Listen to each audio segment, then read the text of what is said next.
Welcome to Studio 5. Here's what's ahead on today's show. Wow, you learn something new every day. Button time, well damn.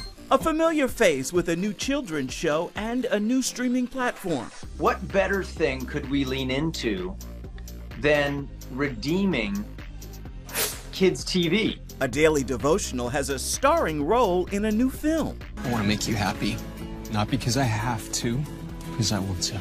We'll meet the cast of Journey to You. It's about the journey to you, of course, the love story. And we hit the court with Dylan Cardwell. The Lord kind of allowed me to build this strength and this routine of continuing to go to Him in prayer. Can't wait to share those stories, so let's jumpstart this week's Top 5 countdown so we can get to it. At number 5.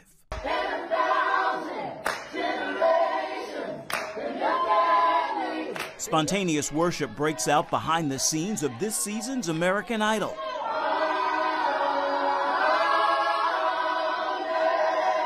And this gospel sound moves from backstage to center stage. I love you, Lord.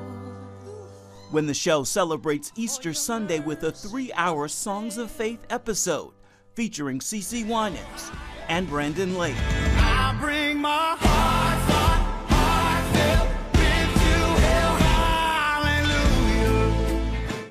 At number 4, a quick look at the Final Four. On the women's side, UConn is back on top, winning its 12th national championship, handily defeating champion South Carolina 82-59 Sunday. And on the men's side Monday, Florida persevered and rallied for a 65-63 win over Houston, securing the program's 3rd national championship. We turn now to Kirk Cameron. He is a husband, father, actor, and author, and now a creator and producer of a children's program. Take a look at Iggy and Mr. Kirk. Hi, brave explorers. I'm Mr. Kirk. Welcome to my treehouse. It's spring, which means it's time for new life. How did Brave Plus come about? What happened? Brave Plus is a creative way for Brave Books to bring all these stories to life on the screen for kids. What could be better than reading a brave book together? Brave Books is saying, well, look, let's just create a streaming platform that parents can trust. It can be a lot of work, but it's worth it because every life is a gift from God. Let's talk about Iggy and Mr. Kirk, because that came about before Brave Plus. Tell me about what happened in your heart that made you want to do this and be Mr. Rogers, if you will. Well, kids are spending more time on screens than they are reading books at public libraries. So what better thing could we lean into than redeeming kids' TV? And so that's what we're doing. And Iggy and Mr. Kirk is classic television with good moral messages for kids that uses their imagination to instill virtue. Look at this. This little bird has a hurt wing. Oh, well, that's not good. We need to take it to the hospital. I don't know about taking him to the hospital, but we definitely need to take care of it. Think of Sesame Street and Mr. Rogers' Neighborhood with a colorful cast of lovable puppets like Kermit the Frog and Big Bird, only we have Iggy the Iguana and Culture the Vulture. Hey, did you know that your fingerprint is unique to you and only you? That's so cool. Yeah, that's right. No one in the world has the exact same fingerprints. You've been on screen much of your life, as well as other members of your family. How powerful are the images and stories we see play out before us in people's lives? They're very powerful, and I think that's by design, God's design. I believe that storytelling is probably the very most important way we teach things. I remember things because of a story somebody told me. And so when we tell stories, we're doing what Jesus did. He spoke in parables. He spoke by telling stories of a farmer or of a widow or somebody who lost a sheep. And we start to learn what's important and what to value. I know some of your children are older now, but what are they saying about the work you're doing? Well, the ones who have kids are really excited about Iggy and Mr. Kirk. I have a daughter who just had a daughter, and so now that makes me grandpa. Wow, you learn something new every day. Button time, wha-bam! So grandma, grandpa, moms and dads, if you want something better than what the institutions have been providing, download the Brave Plus app that's going to reinforce the values you're teaching them at home. Let me ask you something. Has anyone ever forgiven you for something that you've done? Yeah. It's nice that you don't have to push the panic button when they click on something. You're not worried about what it is. Exactly. That's what happens, right? So that's what makes Brave Plus nice. And you can watch the first 3 episodes of Iggy and Mr. Kirk for free. And if you want to see the rest of the 20 episodes we've made and all the other shows, then you can just subscribe and get a subscription and watch it all you want.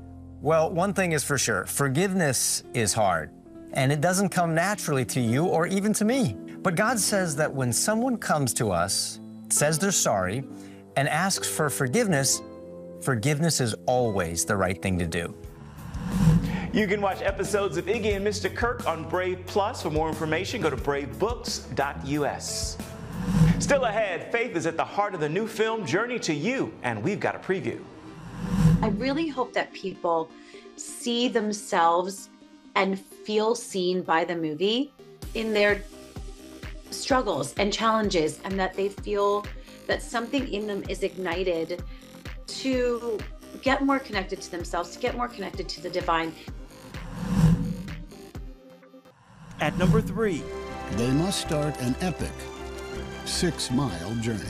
A Studio 5 first look at NBC's The Americas, an expansive 10-episode nature documentary taking viewers from the northern edges of Alaska and Canada to the southern tip of Chile and many points in between. Did any of the expeditions not pan out? Was there some, we don't have anything here, so let's not use it? I mean, the crab, that extraordinary migration of the red crabs in Cuba. In Cuba. That was a story that we were worried wasn't going to happen. Actor Tom Hanks narrates the series, airing Sundays on NBC. Around 10 million crabs are on the march. At number 2. Our story begins 2,000 years ago when baby Jesus came into the world. It's a Studio 5 first look at Angel Studios' animated feature King of Kings, before it hits more than 3,000 theaters Friday. It has angels and wicked kings and miracles. Oh, so you want to hear the story now? The film features a star-powered cast of voices, including Kenneth Branagh as the storyteller Charles Dickens, Uma Thurman as Catherine Dickens, Forrest Whitaker as Peter the Disciple, and more. There's not nearly enough food here to feed all of these people. I hope this helps. The film has generated more than $7 million in pre-sales, and Angel Studios has a special, giving away 1 free children's ticket with the purchase of an adult ticket. This was a miracle to some, but a threat to others. Why don't we just turn the people against him? Our countdown continues in just a little bit. Right now, we're ready for a cinematic trip. In the film Journey to You, a woman finds herself on a road to love and inner peace, thanks to a devotional left by her late father. Walking hundreds of miles in Spain, that's more of a pilgrimage than a vacation. I guess tell me about the journey in this story. I think what's beautiful about the journey in this story is the journey to you, of course, the love story. Also, but it's journey to you, the divine, and then it's also journey to you yourself. Every pilgrim has their own walk. The path to find herself might lead to love. The scenes are so beautiful. Take me there. What was that like? It was everything you imagine, kind of from Hollywood, from like we're losing light and hurry and run, and we've got to change location and where's that one prop, and all of that, to this incredible piece. And we were there to tell a story about divinity and faith and connection and love, and that just shined through at every moment. When we first meet Monica in this story, she is so much like us and people we know, just in terms of the busyness. Describe the state that we first meet her. You know, it's very relatable for all of us. Like you said, it's either ourselves or someone we know. We're like, oh, there she is. And you meet my character in this very common place of being overworked and by her own choice, and needing to control everything, wanting to try to control everything, which you just can't do. And she's just exhausted because it's exhausting holding on so tight. I used to be so brave.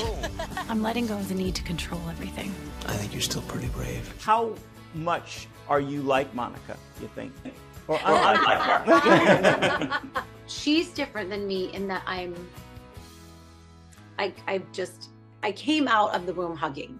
So she's different than me in that you kind of have to earn it with her, and she's a little more trepidatious and a little more A, B, C, D, E, a little more linear, but we're very, very similar. When I read it, I was like, oh yeah, I see her, I get her.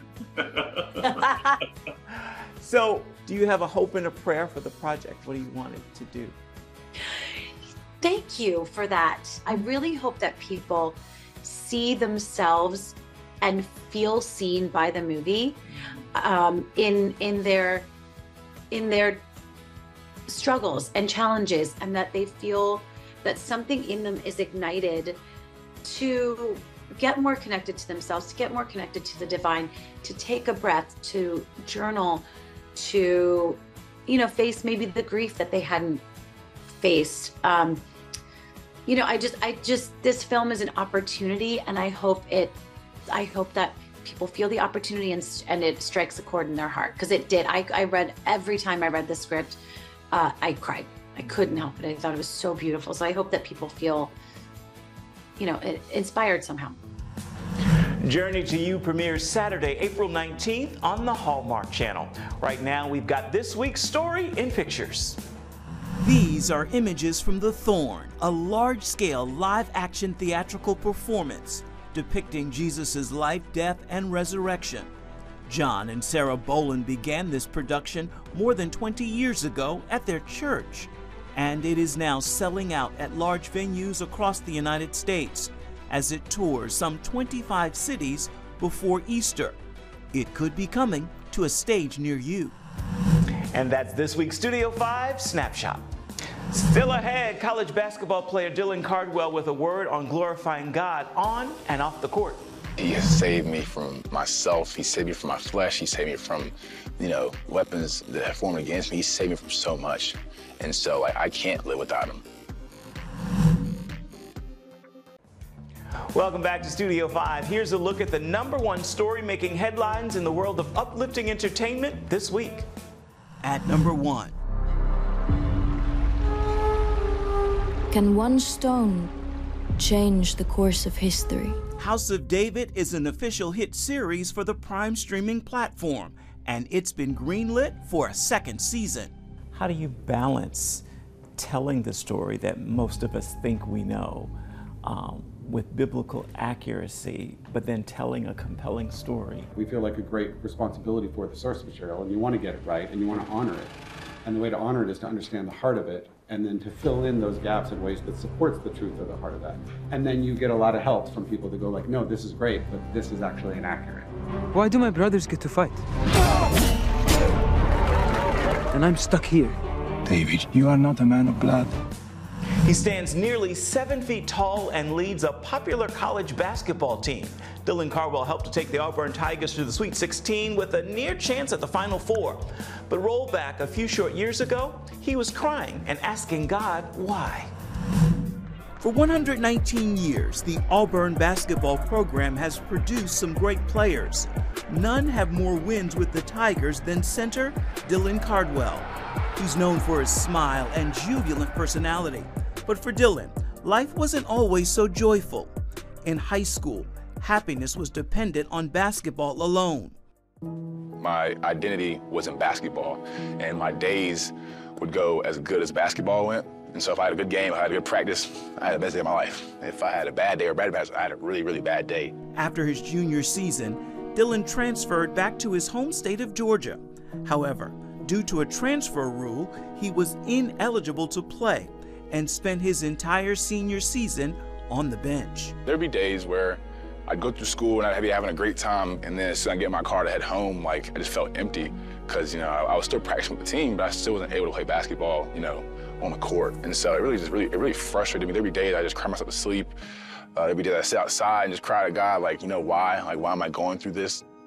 And so the Lord really challenged me through a teacher of mine. She said, maybe the Lord's trying to teach you, like, who you are, who is Dylan Cardwell without basketball. And so she made me write a paper about who I am without basketball. It was very, you know, hard to go through. It was a year full of trial for me, but it really made me depend on God, and the Lord kind of allowed me to build this strength and this routine of continuing to go to him in prayer and develop a relationship and have more faith in him for my deliverance. Dylan ultimately decided to attend Auburn, where he believed he could grow in his faith. During his freshman year, he began attending a church Bible study called the Freedom Group, which helped change his perspective. And when I first got into the Freedom Group, I was like, man, like, I don't want to be here. Like, just a bunch of people don't look like me, to be frank. When we first got in there, just the vulnerability of everybody in there in that group, like, the Lord's put in my heart, like, I need this. And so I started going every single week and asking the right questions and just being a sponge and really being open. That's the thing that they encouraged, was like, you know, your sin grows in darkness, so just let it all out. Dylan was encouraged, but he wasn't ready to fully surrender his life to Jesus. He thought surrendering would mean giving up basketball. For me, I was like, man, like, I don't want to give my life to Christ, get hurt, and become a minister. I don't want to I don't want to do that. I don't want to be a pastor. Like, I don't want to be a preacher. I just want to hoop. Until a friend shared with him something he'd never considered. He was like, man, like, you can use basketball as your ministry. Like, the Lord gave you this platform for a reason, like, to glorify him. You don't have to be on a stage just to be a minister. I was listening to these lies of the devil. He's going to take away basketball from me because I've already been taken away from me before. I'm 6'11" for a reason. You know, I was built the way I was for a purpose bigger than just putting a ball in a basket. I just started putting more joy. The pressure of, you know, performance really went away. It just alleviated all the pressure for me and allowed me to play freer. In this, his final season, win or lose, Dylan's goals are clear. These kids, 10, 11 years old, they see these guys that are glorifying God and praying as a team. They see this, it's normal, it's cool. And that's the opportunity that I want. He has saved me from myself. He saved me from my flesh. He saved me from, you know, weapons that have formed against me. He saved me from so much. And so, like, I can't live without him, you know, because I can't author my life the way he has. I can't protect myself from the unseen and the seen like he has. And so for me, he means everything. Dylan is the winningest player in Auburn basketball history. Welcome back to Studio 5. Music helps us to bring you this show each and every week, and this week's soundtrack comes from the Jonas Brothers. Take a listen and you'll hear why their new song, Love Me to Heaven, is what's playing in my ear.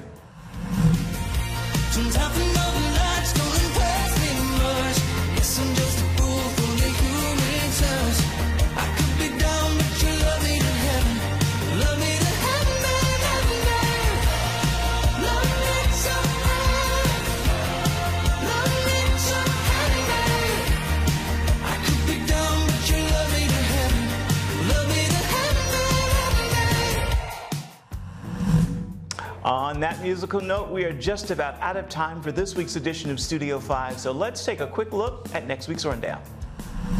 Listen carefully, because I'm going to tell you what is about to happen. The table is set for the chosen Last Supper.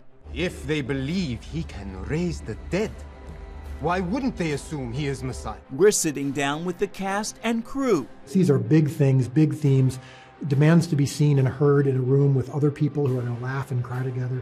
And already the people who've seen these first couple episodes are like, oh wow, this is big, this is epic. And bringing you a taste of all that is to come in Season 5.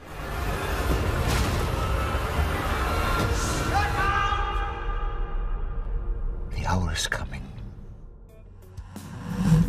We've got that story and so much more for you next week. As for this week, we've got time for just one more thing. Let's give the final word to Kirk Cameron. I'll end with this question. You can offer a bit of advice for people in light of all that's going on in the world today and the craziness and things that upset us. How do you hold it all together? It's really pretty simple. I mean, you got to keep the main things the main things. And at the end of the day, I believe in God. I trust him. The Lord is my shepherd. I have no needs. Even if everything else falls apart, if the wrong people get in control of the government, if the sun is just hidden behind the clouds and things don't go my way, at the end of the day, we have promises from the King of Heaven. And he says, I'm working all things together for good for those who love me and who are called according to my purposes. God doesn't lose. He's never broken a promise. He has no failures. He has a perfect batting record. And if I believe that, then the truth is, other people can fall apart around me, but that's not going to happen to me. And I can honestly say I've never had a bad day. Every day is a good day. Why?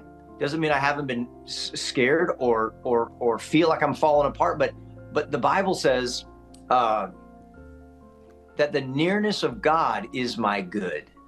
So every day is a good day because God is always near every day. Kirk Cameron, that is a great final word for this week's edition of Studio 5 and for this week's look at uplifting entertainment. Until next time, make time to uplift someone around you, and then please come on back and see where Studio 5 takes you next week. Bye-bye, everybody.